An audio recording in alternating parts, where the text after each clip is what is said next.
At the site of an abandoned copper and silver mine, and only 30 kilometres south of Adelaide, lies Scott Creek Conservation Park. The park is within one of the most biodiverse remnant areas of the Mount Lofty Ranges. It's also where a committed group of volunteer field botanists, zoologists and weed control specialists have worked tirelessly and methodically since 1990.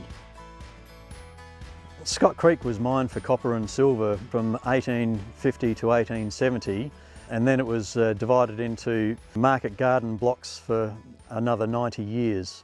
The state government purchased the land for water purposes in 1970, but then it didn't end up using it, and the land was declared a conservation park in 1985. With a history of mining, logging and horticulture, surprisingly there was still a lot of conservation value left in the park. However, it was threatened by a lot of invasive weeds. Back in 1990, a group of locals got together and created the Friends of Scott Creek Conservation Park. The park is characterised by messmate stringy bark, South Australian blue gum, madder gum, cup gum and pink gum vegetation communities, and has a series of creeks and swamps. It's along these creeks that we've focused much of our efforts. We get together on a 3 times a month basis, working bees. Our main focus is on tackling the weeds in the park, which are blackberry, boneseed, broom, and erica.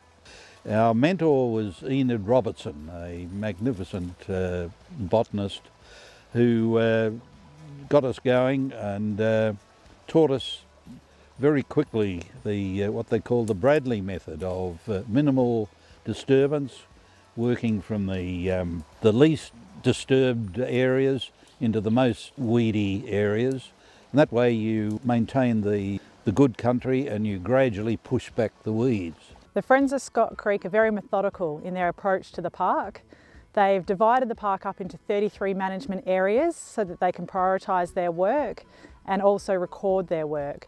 They start in an area working on weed control such as broom or blackberry, and then they work on that till it's at a point where they can come back just every year or so to check that that area is clear, and then they move on to another area. The group have learned over the years that weed management is ongoing. They have set up a monitoring and evaluation system so that they can monitor how an area is recovering after they've been in there weeding or spraying. In our time at Scott Creek, together with other experts, we've recorded over 600 native species of plants as well as 132 bird species, 15 native mammal species and 23 reptile and amphibian species. The nationally endangered southern brown bandicoot is really active in this park, and we often see them out here when we're working. The aquatic native fish are being found here in the creeks and in the Almanda swamp, including the regionally vulnerable mountain galaxius and climbing galaxius. Bimnaria Creek, where we are now, is a success story. Through a combination of volunteer and contractor weeding, over many years this site is now in the maintenance stage. Things have changed over the years, and partly because it was cleared, it's taken a long time for the native plants to come back. And this is what you're seeing now, magnificent regrowth of all the native plants that were here originally.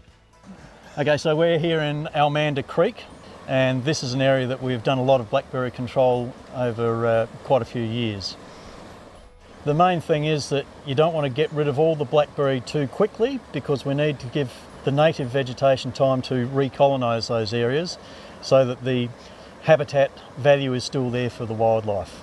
So here we are in the end of Almanda Creek where we're working now. So when we removed the blackberries up earlier, before all that stuff came back, this is what it was. It just looked like this, it was bare.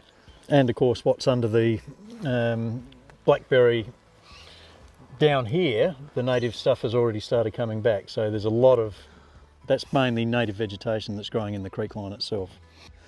We found over the years that you can't regenerate bush by going out and planting. There may be reasons to plant in certain strategic areas, but in general the strategy is that Getting rid of the weeds gives the native vegetation a chance to regenerate itself.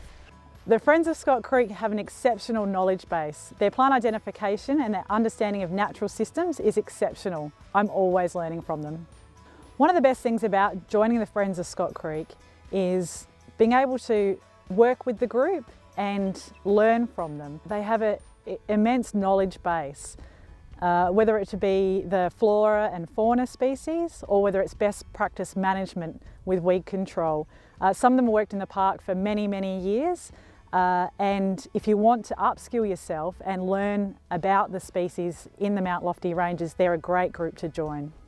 So the Almander project started in 2014, and it was triggered by the fact that that was the first year that we got no funding whatsoever to look after Scott Creek Conservation Park. Leader at that time, Tom Anns, and I were discussing it, and well, I asked him why we're not looking after these creeks like we should be.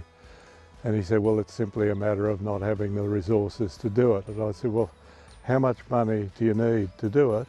And he said, $20,000 a year. And I said, well, okay, I'll raise the $20,000 a year, providing we do it properly.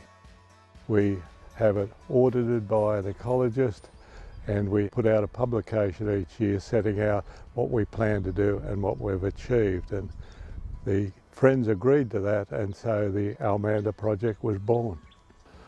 Well, we started by doing crowdfunding. It went very well, but it was more the publicity we got from the crowdfunding probably raised us more funds than the crowdfunding itself. I think the first year we ended up raising in total about $50,000 if you count the NRM money and the government money, and as well as the money we raised. Nearly all the funds has gone to paying contractors to spray blackberries.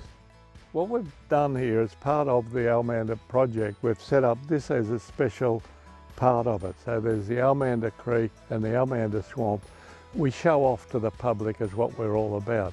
When we want to get people to come and help us, they need to see something about what we do. So this is where we garden. We've got this we've turned it into a wonderful garden. And we have open days and show people the garden and encourage them to come and not only donate, but to actually come and help us. And it works very well. Scott Creek is a wonderful example of what can be achieved when the community takes ownership of the conservation issue. The Friends of Scott Creek are always welcoming new friends, and we have activities planned well into the future. It's a great opportunity to learn about the ecology of the Mount Lofty region, but also to be part of a rewarding project where people can be involved both in the planning and on the ground. So come along and join us. All of our activities involve a morning tea when we get to sit around and just have a chat. We're a very welcoming group, very friendly, but also very knowledgeable, and more importantly, you get to learn and enjoy the park.